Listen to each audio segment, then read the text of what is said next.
menstruation is my poetry.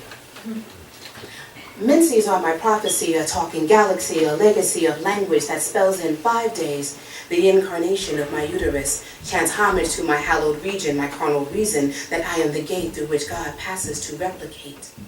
My menses, my Sabbath, reminds me that for 5 days I am 5 Sundays, recording the way women can translate God's wishes into flesh. Menses is my monthly rest and test to assess my worthiness to remain the conjurer of children, the immortal portal, where spirit becomes child and child becomes possibility.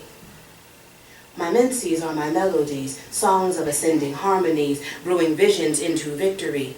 Chanting red rivers of inspiration refocus my rejuvenation for when I shall weave black nations. Each cramp is a chord of cleansing.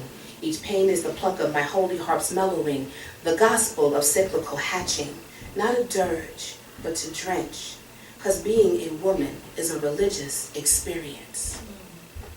One day, conjured to reproduce reproduction, I bring forth the gift of giving from orbit of eggs housed primordial in pyramid, summoned to rotate and spin rhythms of moons named Malcolm and Aisha.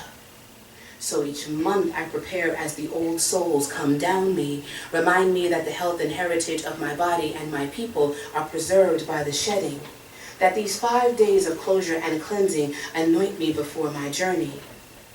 My cycle is conversation with the universe, imagining and rehearsing made possible by inheritance of a temple of eggs buried at conception, resurrected each month to return me from woman back to the age of Genesis, to transport child into destiny and embrace.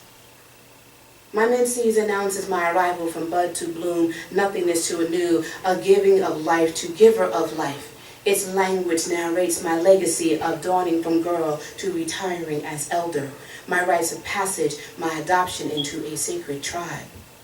My menses is the museum of my mind, a curator of my mission in destiny and divinity. My menstruation is my poetry, my period of honest speech where I write on cotton, the record of what has stretched and strengthened, strained and strangled me, hindered my horizon from spreading, my birthright from telling. Each falling vessel speaks with virtue of the vision that someday my rightful place under the sun will come. The capture and collection of my closure on cotton tells me so.